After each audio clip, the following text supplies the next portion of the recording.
Se não quer ir pro asilo, então vá trabalhar. Foi isso que eu ouvi, do meu próprio filho. E o pior é que eu tava com a netinha no colo, ninando ela, quando ele soltou essa frase. Ninguém gritou, ninguém chorou, mas naquele silêncio, eu entendi tudo. Levantei devagar, fui pro quarto e comecei a arrumar minha mala. Minutos depois, um carro de luxo buzinou no portão e foi ali, naquele instante, que minha vida virou do avesso. Escuta com atenção, porque essa história vai mexer contigo. E comenta aí depois, se fosse você, o que faria no meu lugar? E me fala também, tá me ouvindo de que cidade desse mundão? E como eu disse, foi assim que começou o pesadelo, com essa frase que nunca vou me esquecer. Se não quer ir pro asilo, então vá trabalhar. Essas palavras bateram no meu peito como um soco. Mas não foi o tom, foi de onde elas vieram. Da boca do meu filho. Meu filho, aquele que eu criei com o que eu não tinha. Aquele que dormia no meu peito quando a mãe dele foi embora. Aquele que eu defendi com a vida. E agora, ali na sala, com a minha netinha dormindo nos meus braços, ele me disse isso. Frio, seco, como se eu fosse um incômodo, um fardo. Eu só baixei os olhos, entreguei a neném para babá, fui pro quarto em silêncio. Não chorei, não briguei, não implorei. Apenas preparei minha mala. Peguei umas trocas de roupa, minha carteira de couro velha, uma foto da minha falecida e fechei o zíper. Escutei a campainha lá fora e o barulho da buzina logo depois. Era um carro preto, grande, com vidro escuro. Só eu sabia quem era. E foi por isso que eu não olhei para trás. Saí pela porta da frente, passei pelo corredor onde penduravam os porta-retratos da família. Só que nenhum tinha minha foto. E fui embora. Mas deixa eu me apresentar direito, né? Meu nome é Antônio, mas todo mundo sempre me chamou de Tonico. Tive uma vida dura, como a maioria dos brasileiros da minha idade. Nasci no interior da Paraíba, numa casinha de chão batido, família grande, pouca comida, muito trabalho desde pequeno. Comecei a trabalhar com 9 anos, ajudando no roçado do meu pai. Aos 13, já andava quilômetros vendendo banana na feira para ajudar em casa. Com 18, fui para São Paulo de pau de arara. Lá eu lavei chão de fábrica, carreguei caixa em mercado, dormi em pensão cheia de rato e trabalhei até como vigia em obra de madrugada. Mas nunca reclamei, sabe? Sempre achei que a vida dura formava homem forte. Foi lá em São Paulo que eu conheci a Luzia. Uma moça linda, de olhos castanhos, sorriso doce e alma guerreira. Me casei com ela, mesmo sem ter nada. Juntos, criamos 2 filhos. A mais velha, Ana, virou professora. E o caçula, o tal que me mandou ir pro asilo, virou engenheiro. Quando Luzia adoeceu, foi a fase mais difícil da minha vida. Ela teve câncer. Lutei com ela até o fim. Vendi carro, vendi a casa. Peguei empréstimo, me endividei todo. Tudo para garantir o tratamento dela. Lembro que um dia ela me olhou, já bem fraquinha, e disse: "Promete que você nunca vai se sentir sozinho, mesmo que eu não esteja aqui." Eu prometi. Só que, no fundo, eu sabia que sem ela, o mundo ia ficar mais frio. E ficou mesmo. Depois que ela partiu, minha vida perdeu um pouco da cor. Mas continuei. Fiz de tudo para manter a família unida. Me mudei para a casa do meu filho mais novo, a pedido dele. Ele disse que era para eu não ficar sozinho, que seria bom para mim conviver com os netos, ter companhia. No começo foi mesmo. Eu fazia o café da manhã, levava as crianças na escola, limpava o quintal, até ajeitava as plantas da varanda. Me sentia útil, presente, quase parte da casa. Quase. Mas com o tempo, as coisas mudaram. Pequenas reclamações começaram. Que eu não entendia de tecnologia, que eu falava alto, que eu esquecia a luz acesa. Depois virou implicância com tudo. E um dia, virou desprezo. Começaram a sair para jantar e me deixavam sozinho.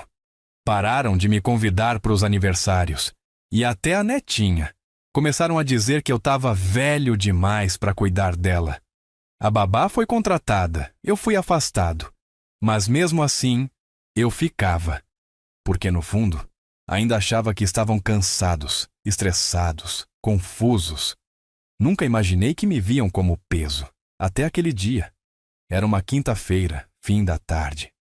A babá tinha saído mais cedo e a pequena estava chorando. Peguei ela no colo. Comecei a cantar aquela musiquinha que Luzia cantava para os nossos filhos. E ela foi se acalmando. Dormiu no meu peito. Foi aí que ele chegou do trabalho. Me olhou com um olhar duro e soltou aquela frase: "Se não quer ir pro asilo, então vá trabalhar." Como se eu não tivesse trabalhado por mais de 50 anos. Como se eu não tivesse construído o chão que ele pisa. Como se eu fosse descartável. Levantei devagar. Fui até o quarto.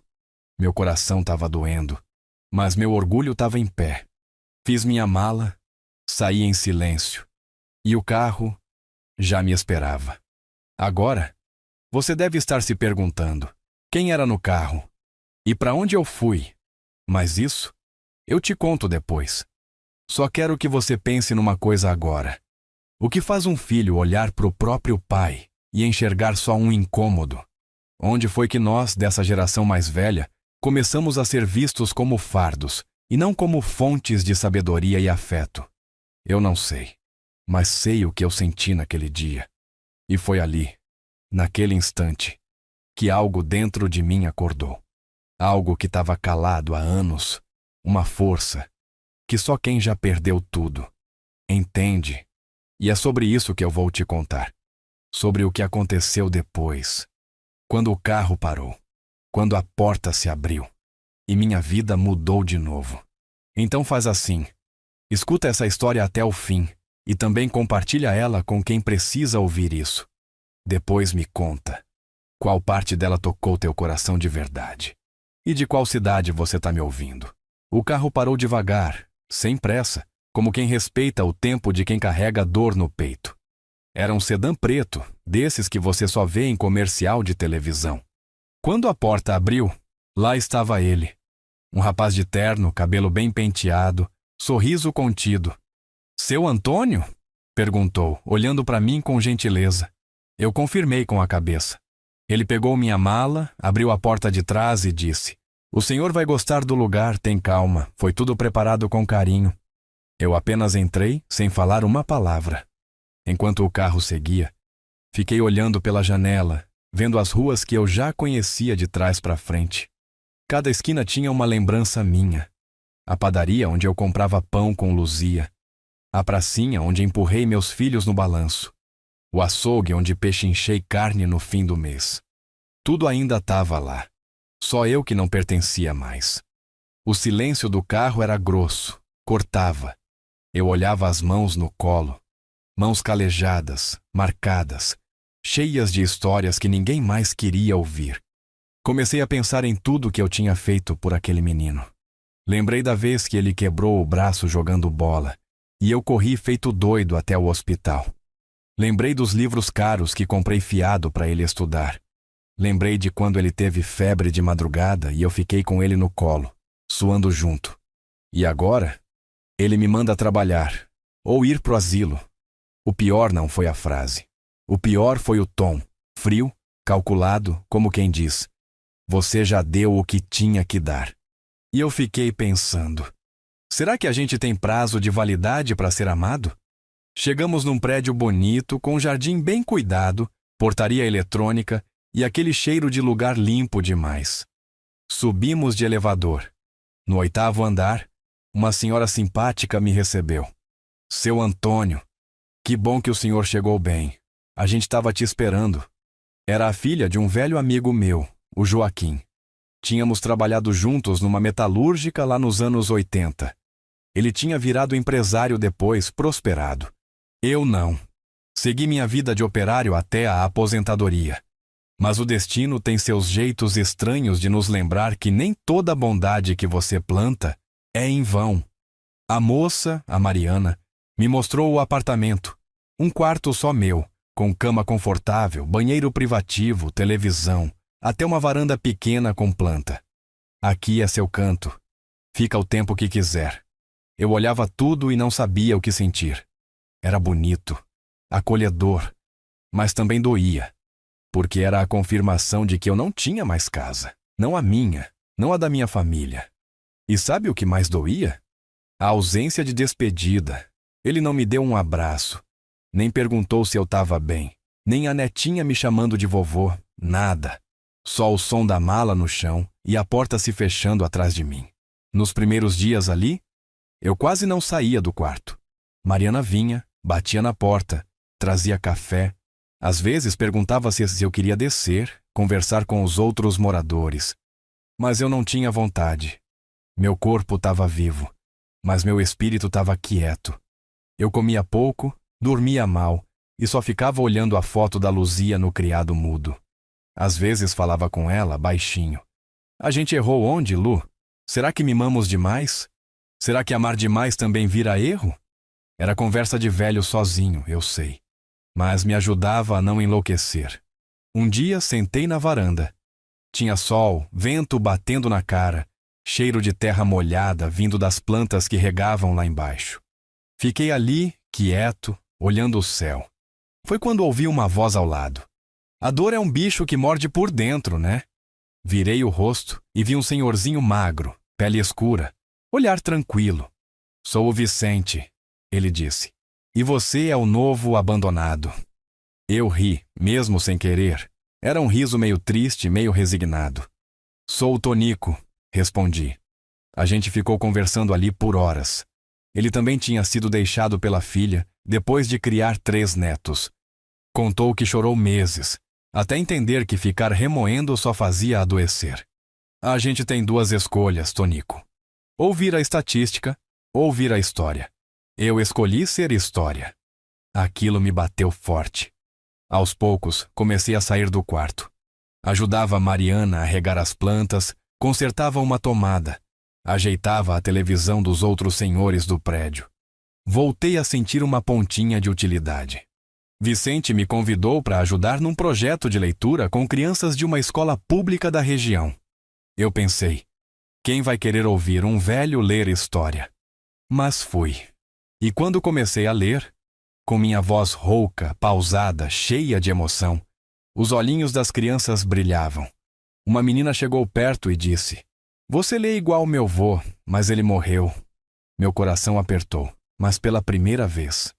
Em semanas, eu senti vida dentro de mim. Só que o mais curioso, ainda estava por vir. Um dia, Mariana recebeu uma carta.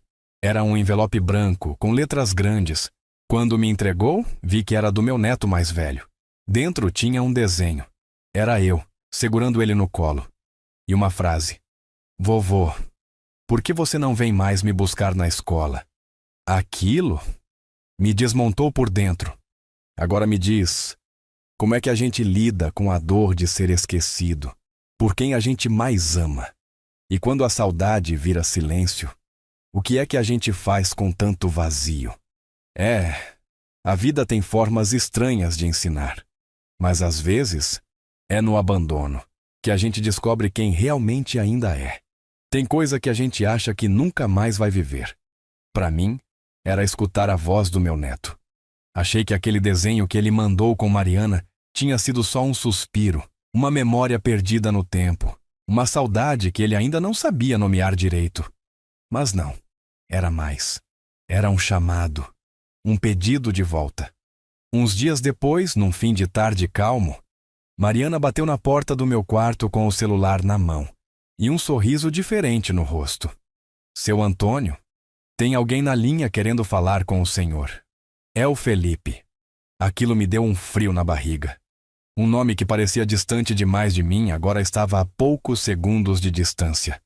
Ali, numa ligação. Peguei o telefone com as mãos tremendo. Do outro lado, uma voz baixa, meio envergonhada, mas doce. Oi, vô. Foram só 2 palavras, mas me atravessaram inteiro. Era ele. Meu menino. Aquele que eu ensinei a amarrar o cadarço. O que chorava no meu ombro quando cortava o dedo. O que ria quando eu fazia voz de bicho para contar história. Oi, meu filho.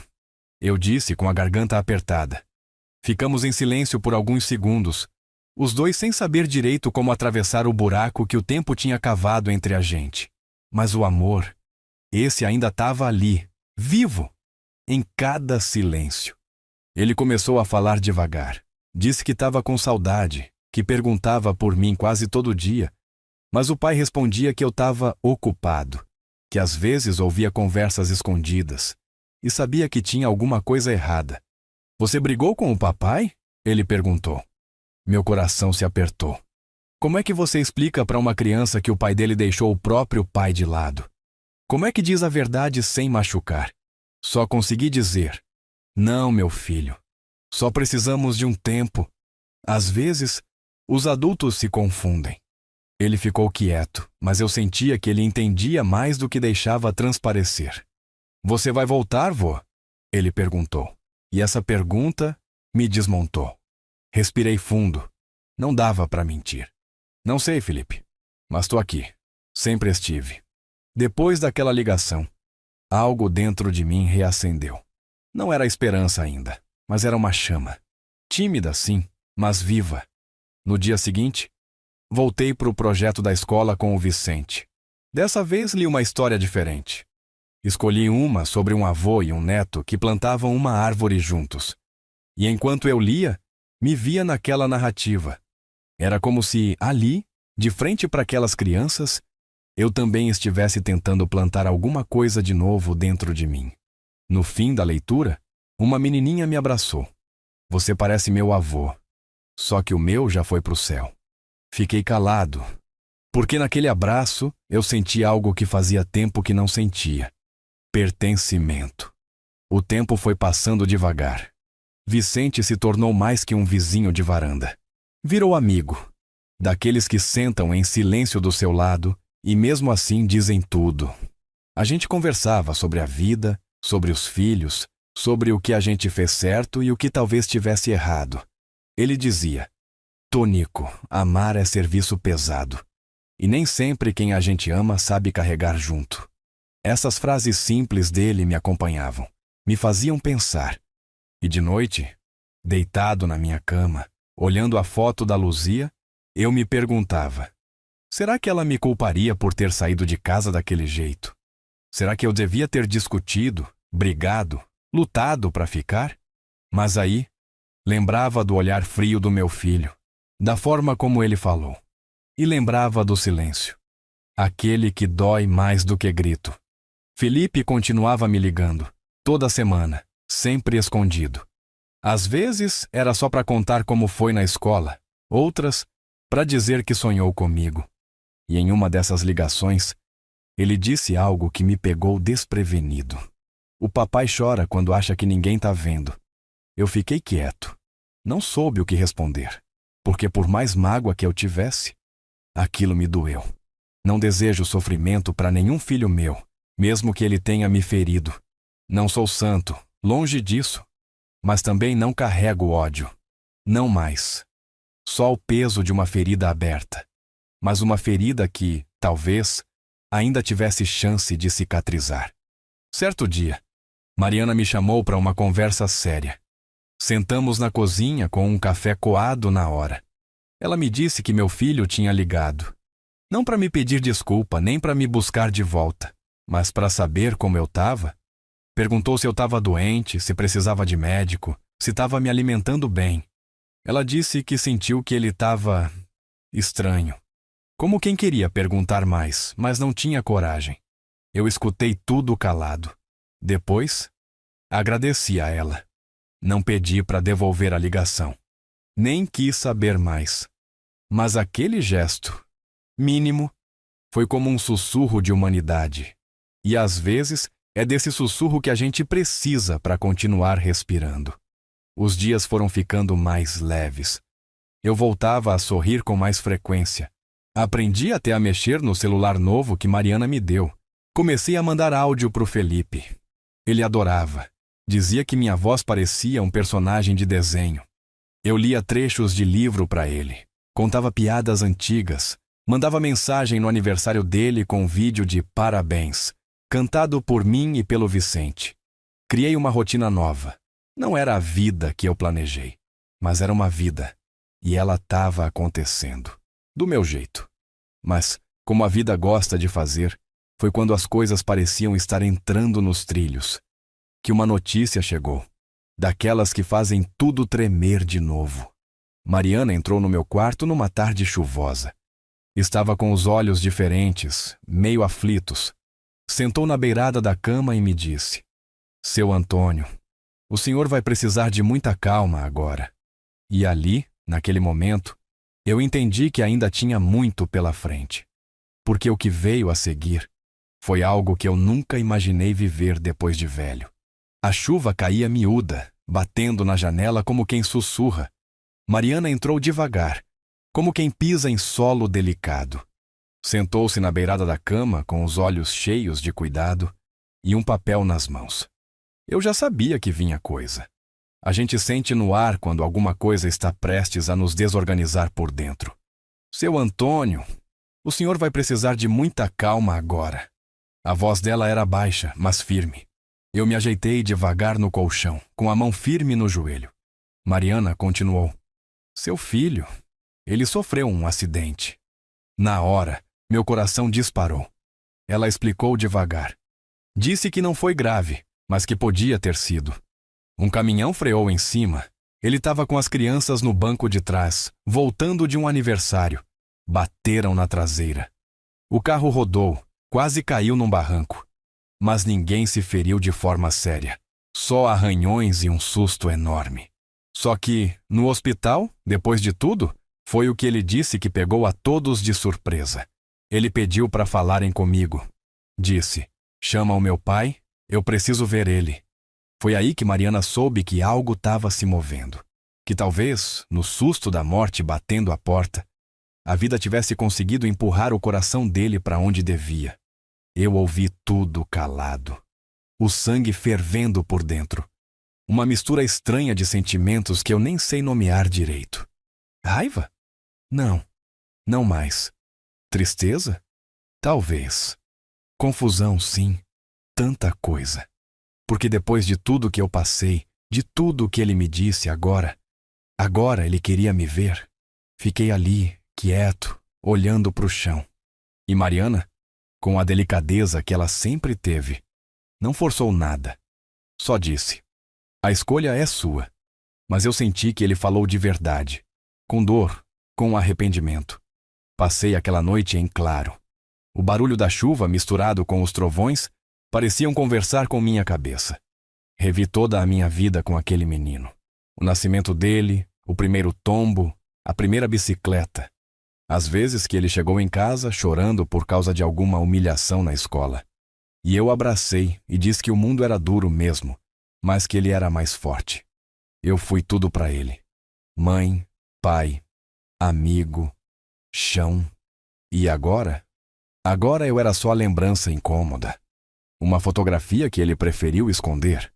Foi isso que martelava dentro de mim. Mas no fundo, mesmo com tudo, era meu filho. E eu ainda era o pai dele. No dia seguinte, levantei cedo. Fiz a barba, passei um perfume velho que ainda tinha da Luzia. Me olhei no espelho. Encarei o rosto marcado pelo tempo, pelas perdas, pelas lutas, e disse para mim mesmo: se é para ir, que eu vá inteiro. Mariana me levou até o hospital. No caminho, ninguém falou muita coisa. Vicente me desejou força, me deu um aperto de mão firme. Na porta da recepção, respirei fundo. O cheiro de hospital sempre me trazia lembranças da Luzia, das madrugadas em claro, das orações sussurradas nos corredores. Mas naquele dia, era diferente. Quando entrei no quarto, ele estava lá, deitado, com um curativo na testa e o olhar perdido no teto. As crianças não estavam mais, tinham ido para casa com a mãe. Ele virou o rosto devagar quando me viu. A expressão dele era outra, menos arrogância, mais humanidade. Um silêncio pesado pairou no ar. E eu, por um instante, quase voltei para a porta. Mas fiquei. Fiquei porque não era só ele que precisava me ver. Eu também precisava olhar nos olhos do meu filho e tentar entender o que restava da gente. Ele tentou sorrir, mas não conseguiu.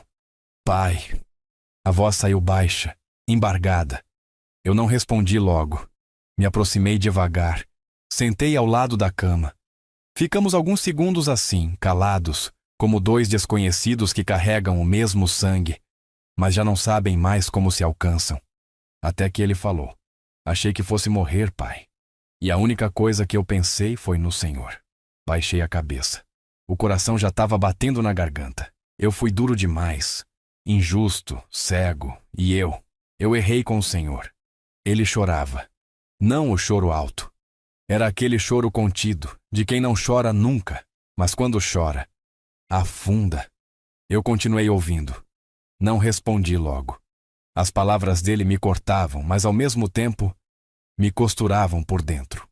Eu vi ali, naquele homem que eu criei, o menino que um dia confiou em mim para enfrentar o mundo.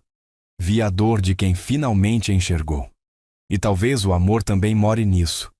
Saber a hora de silenciar a mágoa e escutar o arrependimento.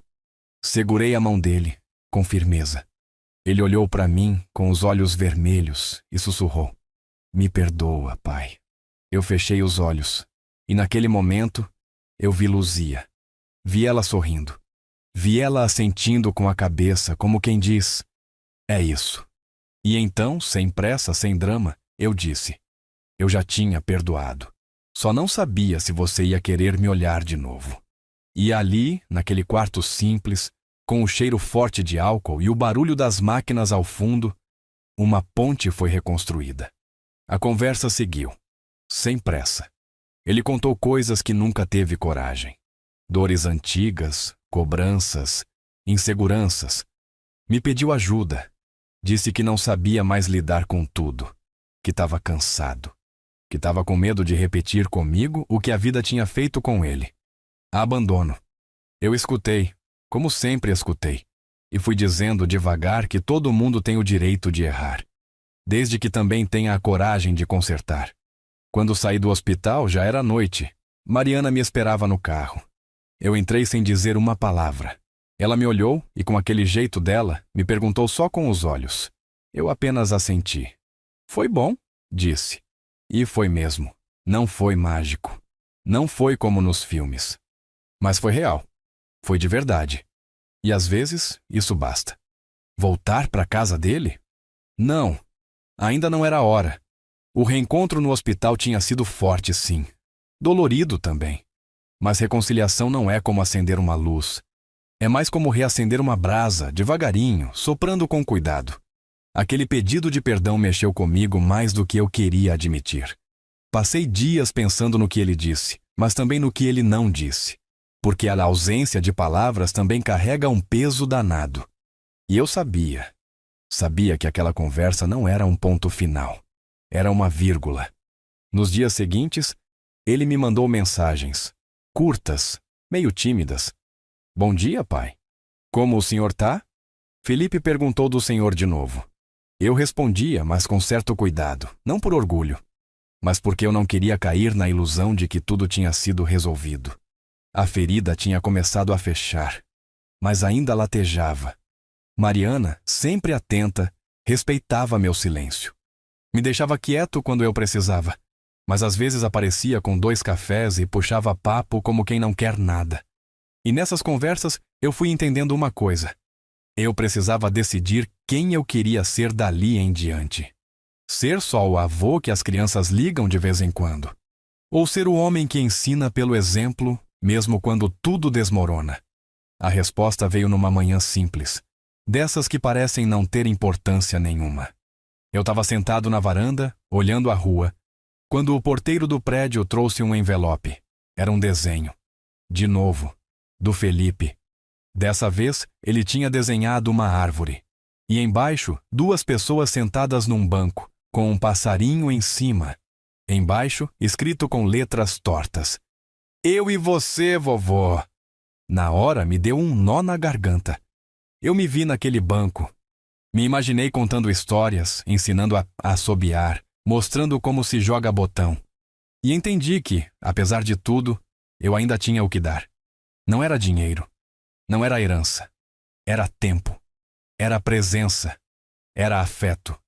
E aquilo ninguém tira da gente, Mesmo quando nos tiram da casa, da rotina, da convivência.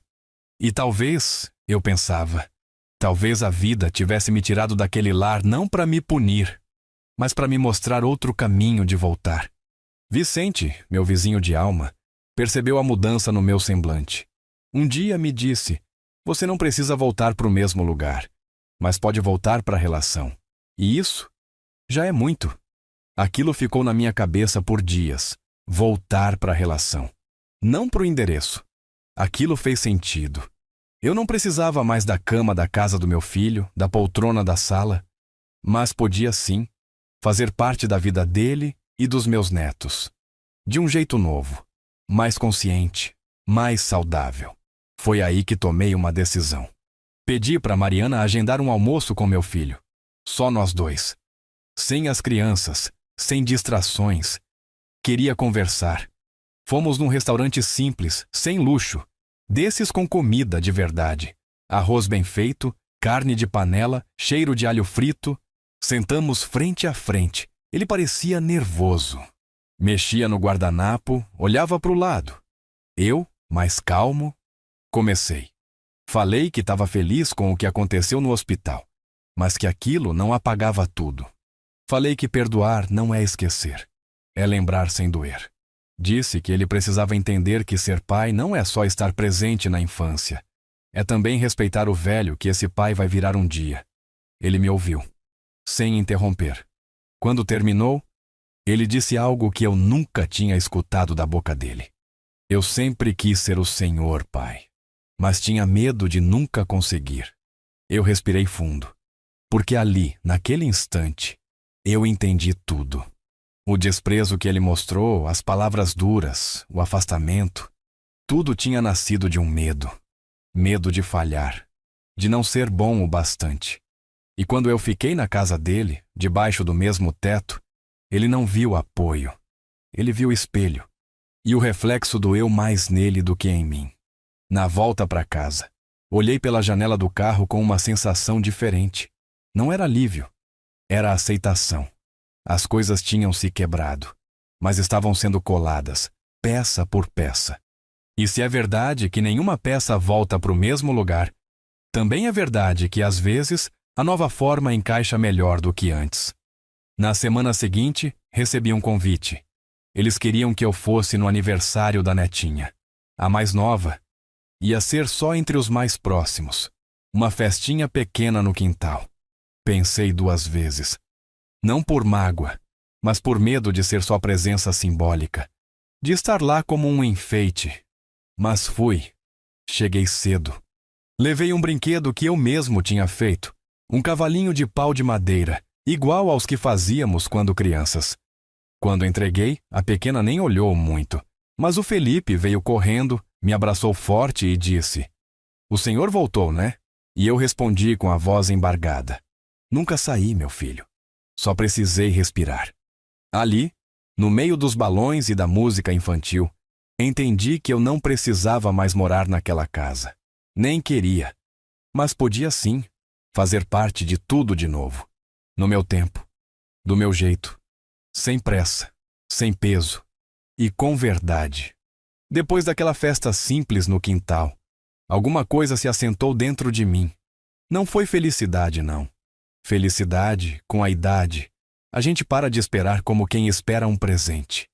A gente aprende a reconhecer ela quando aparece em forma de calma. E era isso, uma espécie de sossego. Aquela certeza de que, apesar das feridas, a vida ainda tinha espaço para mim. Não como antes, não no mesmo papel de pai provedor, herói ou pilar da família, mas como alguém que ainda tem algo a dizer, a fazer, a oferecer. Voltei para casa naquele dia com cheiro de bolo no casaco e um sorriso discreto no rosto. Vicente percebeu na hora. "Te vi diferente hoje, Tonico. Te vi mais inteiro." E ele tinha razão. Eu estava mais inteiro mesmo. Não curado, mas reconstruído. Como aquelas cerâmicas japonesas que colam com ouro as rachaduras. Não escondem, mostram. Porque a beleza também mora nas marcas. Comecei a sair mais. Voltei a frequentar as rodas de conversa que Mariana organizava com outros moradores do prédio. Uns senhores mais calados, umas senhoras falantes demais, como toda boa roda de gente mais vivida. A gente trocava histórias, receitas, dicas de remédio e, às vezes, silêncios. Porque o silêncio entre quem sofreu é tipo abraço. É companhia muda. E foi nessas trocas que eu percebi que não era só eu que estava tentando entender como se vive depois que se perde o papel principal na própria família. Teve um dia que a dona Yolanda, uma senhora pequena e teimosa, se abriu. Contou que o filho mora a 2 quadras dali, mas não visita faz 5 anos. Ela ainda prepara café todo domingo, esperando por ele. E mesmo sabendo que ele não vem, ela arruma a mesa. Porque eu prefiro manter o ritual do que aceitar o abandono. Aquilo me calou. Me tocou num lugar profundo, e eu disse para ela com cuidado. Mas o ritual pode ser com a gente também, dona Iô. A gente tá aqui. Foi aí que nasceu a ideia de fazer um grupo. Não terapia, não grupo de apoio formal, mas um lugar de escuta. Um lugar para quem precisa contar, lembrar, rir, reclamar. Mariana adorou. Conseguiu um espaço na sala comunitária do prédio. Todo sábado de manhã a gente se reunia. Um café simples, pão fresco e muita história. Cada um com sua dor, mas também com seu brilho. Tinha gente ali que já nem falava com ninguém fazia meses. E quando sentava com a gente, se transformava. Eu percebi que ainda podia ser útil. Não só para os meus netos, para os meus filhos, ou para o passado que carrego comigo, mas para esses outros que, como eu, estavam tentando entender o que fazer com o tempo que ainda restava. Comecei a escrever as histórias do grupo. Anotava num caderninho as dores, os causos, os aprendizados. Vicente dizia que eu devia publicar um livro. Eu ria. Livro? Que nada. Já escrevi minha vida toda nos calos da mão. Mas confesso que gostava da ideia. Era bom colocar para fora. Com o tempo, Felipe começou a visitar mais. Sozinho, às vezes com a irmãzinha. Ele dizia que se sentia melhor quando estava comigo. Comecei a ensinar umas coisinhas simples para ele. Como fazer pipa, como bater figurinha, como assobiar com os dedos. Coisa que quase ninguém mais sabe. Ele ria, errava, tentava de novo. E eu via nos olhos dele aquela admiração que o pai dele teve um dia por mim. E que talvez agora voltasse mais madura, mais verdadeira. Uma tarde ele me perguntou: Vô, por que o papai ficou bravo com você aquele dia? Fiquei em silêncio por alguns segundos. Porque ele também estava machucado, meu filho. E quem está machucado às vezes machuca os outros sem querer. Ele balançou a cabeça, como quem entende. E depois disse uma coisa que me desarmou. Mas agora, ele está melhor. Acho que é porque ele viu que o Senhor não desistiu dele. Fiquei calado. Porque é isso mesmo. Não desisti. Nem quando me doeu. Nem quando tive todo o direito de desistir. No fim daquele mês, Mariana me chamou para uma reunião. Disse que a direção do prédio queria oficializar nosso grupo de escuta como parte do calendário do espaço. Disseram que o que a gente fazia estava ajudando não só os idosos, mas os próprios funcionários, os porteiros, os vizinhos mais novos. Estava gerando afeto, cuidado, empatia. E eu me emocionei. Porque era a primeira vez, em muitos anos, que eu me sentia parte de uma construção de novo. Não como peso, mas como fundação, como raiz. Teve um sábado em que a netinha veio me visitar e participou da roda. Sentou do meu lado, escutou os causos, fez perguntas, riu alto. E no fim, disse: Quando eu crescer, quero ser igual ao vovô. Ele sabe ouvir. Na hora, meus olhos encheram. Porque no fim das contas, é isso. A gente passa a vida inteira tentando ensinar alguma coisa. Mas o mais importante mesmo é isso: ouvir. Ter paciência para escutar o outro. Para acolher a dor, a dúvida, o tempo do outro. Foi isso que faltou entre mim e meu filho. E foi isso que agora estava sendo reconstruído entre a gente. Eu nunca achei que depois dos 70 eu ia começar tanta coisa nova. Mas a vida, com toda a sua ironia, mostrou que ainda dava, que ainda havia espaço para plantar. E mesmo que o tempo da colheita não seja longo, já vale pelo que floresce no meio do caminho.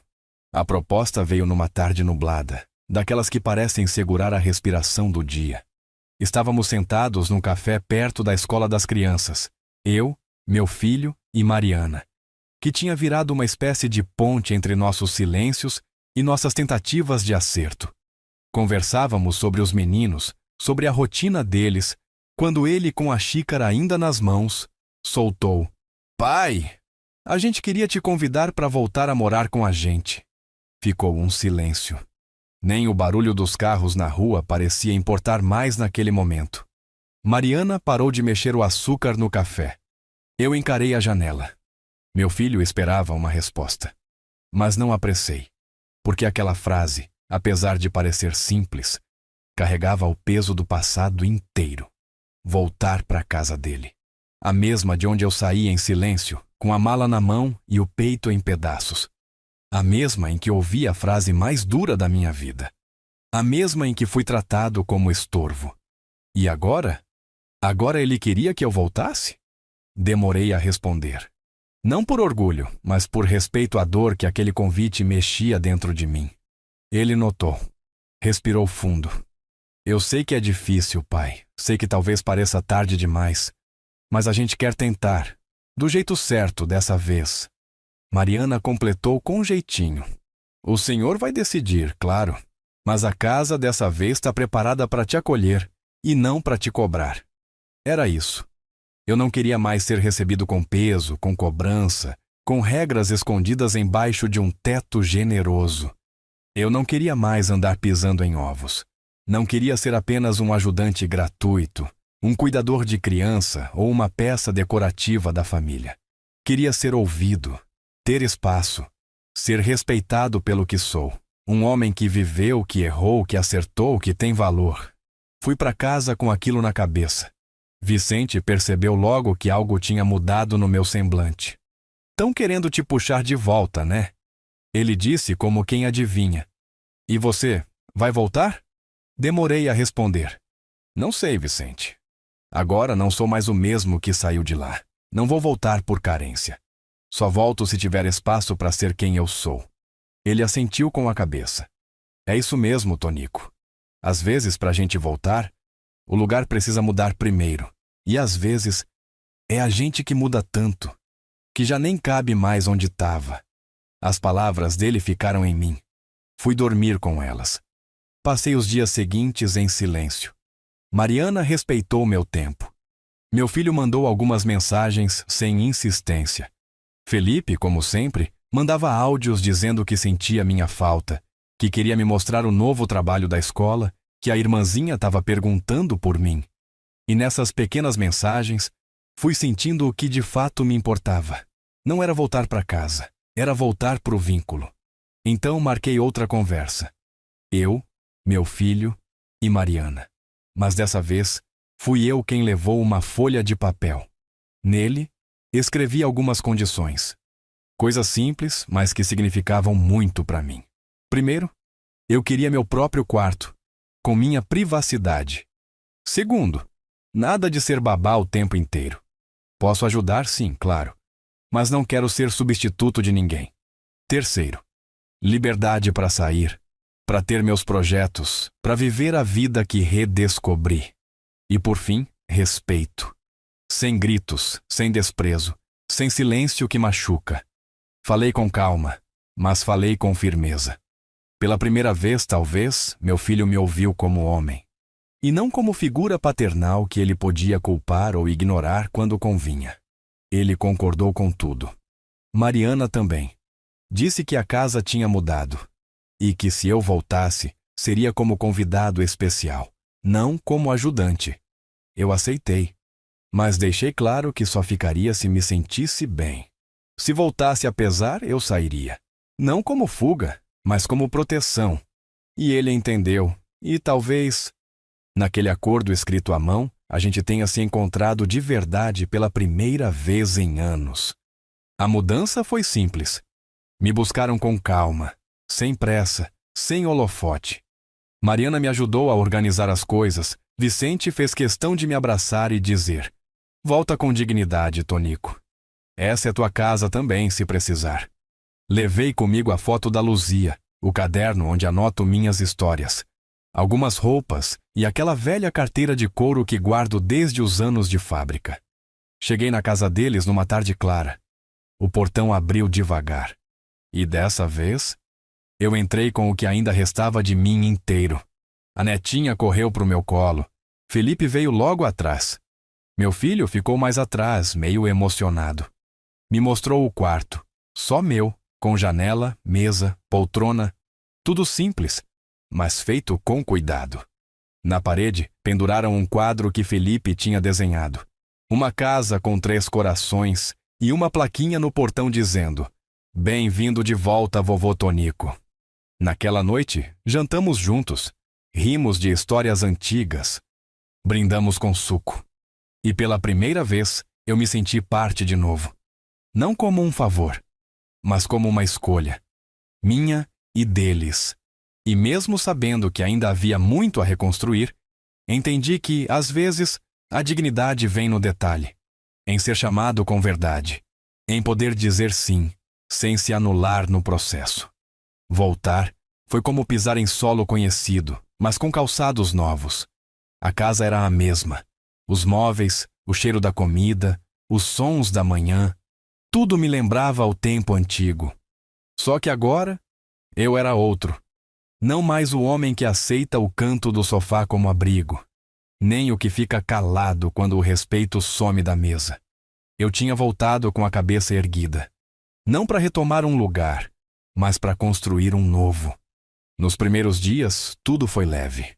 As crianças vibravam com minha presença. Felipe me mostrava as tarefas da escola, queria que eu revisasse os textos dele como se eu fosse professor. A pequena vinha pro meu colo sempre depois do jantar, com aquele jeito meigo e cheiro de shampoo doce. Meu filho me tratava com cuidado e uma certa distância, como quem ainda está aprendendo a lidar com a própria culpa. Mas eu não cobrava, nem fazia questão de invadir. O afeto também precisa de tempo para ganhar coragem de se mostrar. O quarto que prepararam para mim era simples, mas bem ajeitado, e aquele espaço foi essencial. Um canto só meu, com meu silêncio, meu caderno, minha foto da Luzia. Ali eu me recolhia quando sentia que o mundo da casa estava rápido demais, porque apesar do convite, da boa vontade e do clima de reconciliação, viver debaixo do mesmo teto exige mais do que intenção. Exige presença e medida. Exige saber quando calar e quando se impor. E exige, acima de tudo, a coragem de não voltar a ser quem já não cabe mais. Não demorou para a rotina bater à porta. A correria da casa voltou ao normal. Trabalho, tarefas, escola, compromissos. E vez ou outra, surgiam os ruídos. Pequenas reclamações soltas no ar. Um comentário sobre a toalha do banheiro, uma cobrança velada sobre ajudar mais, um olhar que não dizia nada, mas dizia tudo.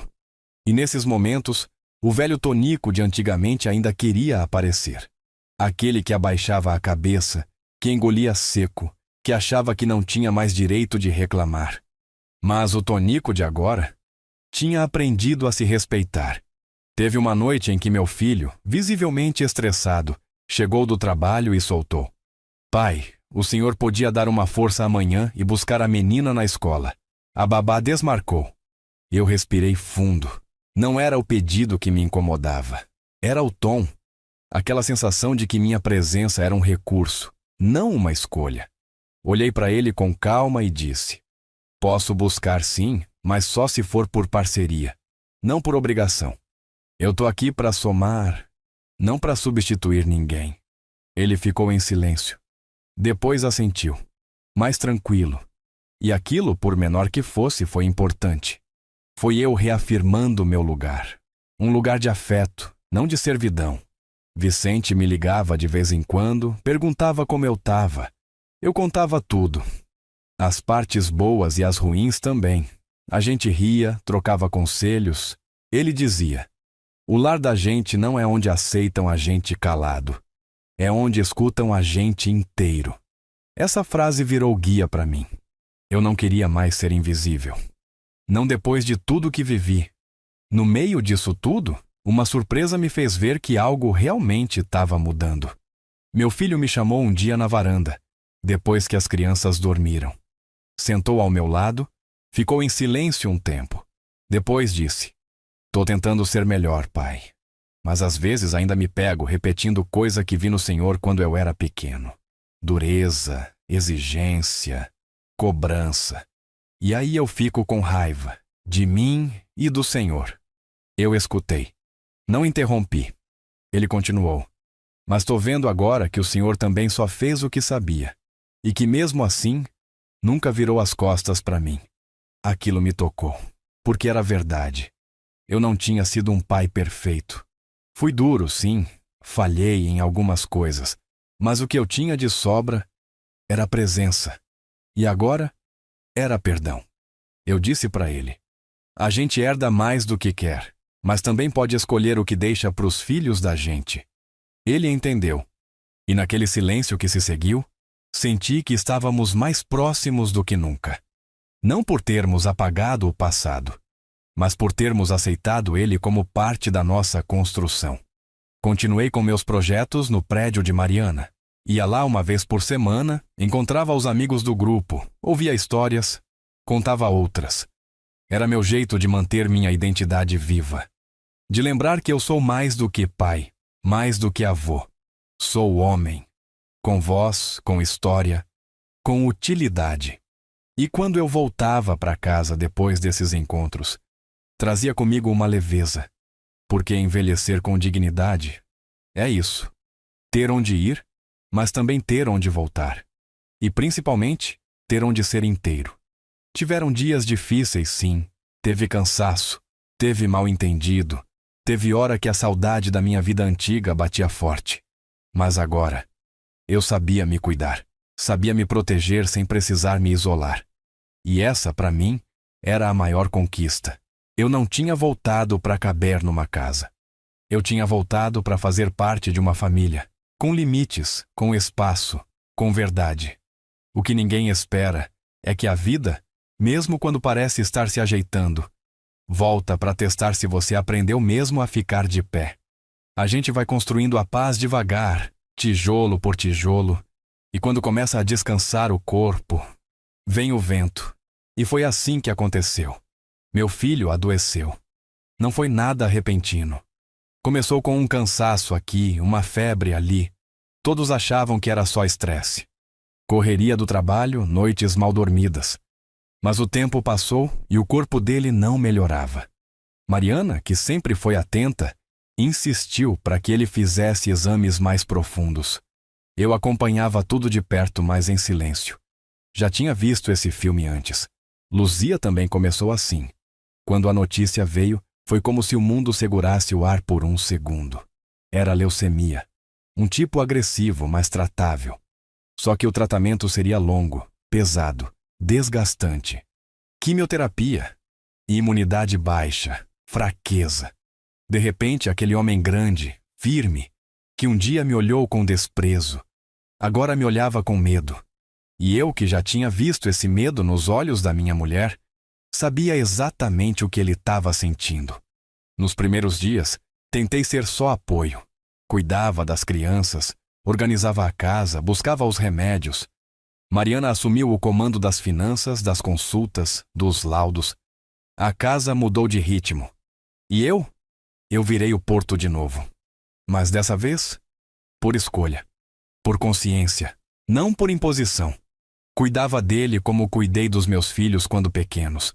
Preparava o chá, ajeitava o travesseiro, ajudava nos dias em que o enjoo não deixava ele comer. E em tudo isso, não havia mágoa, só havia amor. Mas mesmo assim, a dor batia.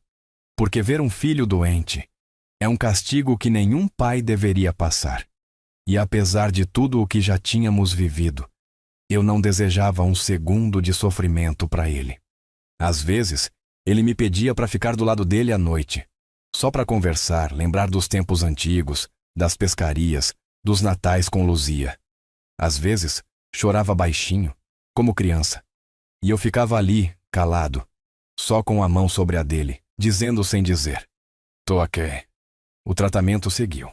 Dias melhores e dias muito ruins. Felipe começou a mostrar que entendia o que estava acontecendo, mesmo que ninguém explicasse tudo. A pequena perguntava por que o pai não queria mais brincar. E eu tentava equilibrar os pratos todos sem deixar um cair. Mas uma coisa me dava força: saber que agora eu estava ali com clareza, que aquela casa não me prendia mais, me acolhia, e isso fazia toda a diferença. Mas a vida gosta de brincar com a gente. Uma noite, voltando da farmácia, tive uma tontura forte, mão formigando, visão turva. Sentei no banco da praça e esperei passar. Sabia o que era. Não era só cansaço. Era meu corpo dizendo: "Ei, você também precisa de cuidado." Fui ao médico, fiz exames e o diagnóstico foi claro: pressão alta demais, estresse acumulado e o coração já cansado. Voltei para casa com aquilo na cabeça.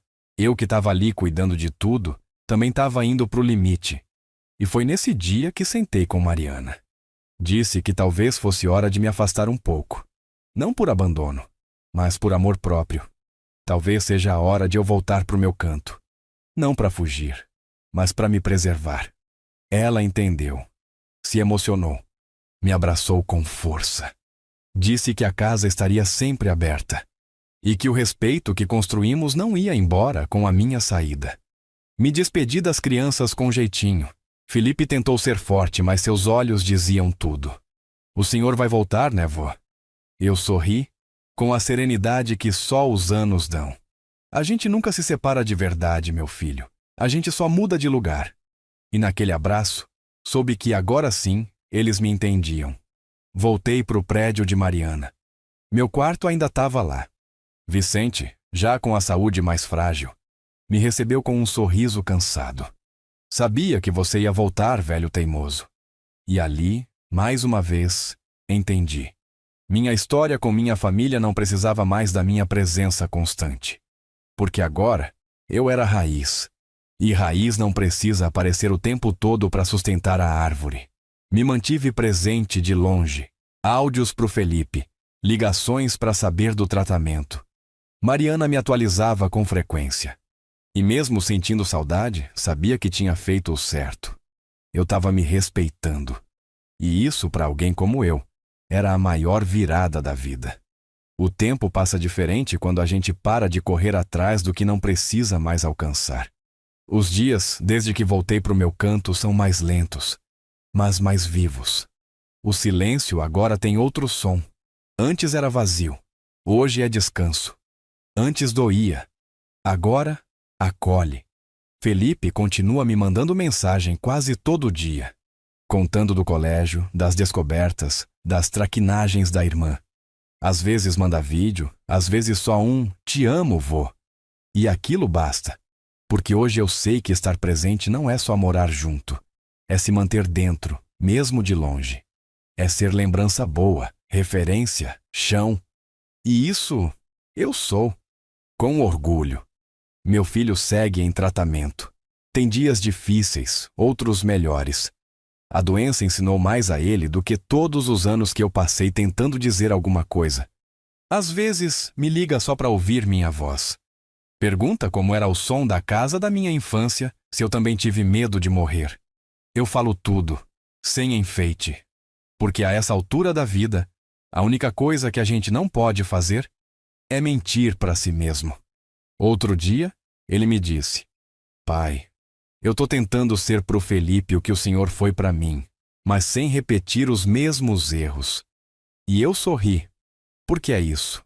A vida da gente não é sobre acertar tudo. É sobre reconhecer os erros, pedir perdão e fazer melhor com o que se tem. Vicente partiu faz pouco. Uma pneumonia levou ele em silêncio, como era o jeito dele. Senti, chorei, mas também agradeci. Ele foi meu espelho nos dias mais escuros. Me ensinou que solidão não é ausência de gente, é ausência de escuta. E me ensinou também que a gente ainda pode começar de novo, mesmo depois de velho. Eu fui no velório, li um texto que tinha escrito sobre nossa amizade. Todos aplaudiram de pé. E eu soube ali que Vicente também tinha virado raiz. O grupo de conversa no prédio continua. Agora tem mais gente. E eu continuo anotando tudo. Já tenho mais de 100 páginas. Mariana diz que vai me ajudar a publicar. Eu disse que não precisa, mas confesso, queria que essas histórias encontrassem outras pessoas. Porque tem muita gente aí, vivendo calada, engolindo mágoas que não são suas, esquecendo que merecem mais. Me perguntam às vezes se eu me arrependo de ter voltado para a casa do meu filho, mesmo depois de tudo. E eu respondo sempre igual: não me arrependo porque voltei por mim, não por eles. Voltei para me escutar, para me posicionar, para dizer chega com serenidade. Voltei para mostrar que amor também tem limite. Que perdão não é recomeçar do zero, é seguir com consciência. Hoje eu caminho devagar. Os joelhos doem, os olhos já não leem como antes. Mas o coração, esse nunca esteve tão firme. Não porque deixei de sentir, mas porque agora sei o que vale a pena carregar. Não levo mais culpa, nem cobranças, levo memória, levo nome, levo história. E se tem uma coisa que eu aprendi com tudo isso, é que o amor não basta. Ele precisa vir junto com respeito, com escuta, com cuidado. E isso serve para qualquer idade. Velho não é criança grande. Velho é gente inteira, que viveu, que quebrou a cara, que perdeu gente, que viu o mundo mudar e mesmo assim continua aqui, com os pés no chão e o peito batendo. Se eu pudesse dar um conselho para quem ainda tem pai vivo, ou avô, ou alguém de mais idade por perto, seria esse. Ouve, escuta com calma, não trata como fardo nem como santo. Só escuta, porque um dia, quando essa voz calar, você vai lembrar até do silêncio que ficou. A vida me levou pro fundo, me arrancou da sala da minha família como quem tira uma caixa velha do armário. Mas também me mostrou que quem sabe o próprio valor, volta. Volta com mais força, volta com mais voz, volta para deixar marca. E hoje, mesmo com as dores do corpo e as saudades que nunca passam, eu posso dizer, eu venci. Não porque me pediram desculpa, mas porque eu aprendi a não me abandonar. E é por isso, meu filho, que eu digo, com o coração em paz, nunca é tarde para recomeçar. Nunca é tarde para se respeitar, para perdoar e para escolher ficar inteiro. Agora me conta, essa história fez sentido para você também? E se fosse no teu lugar, o que teria feito diferente?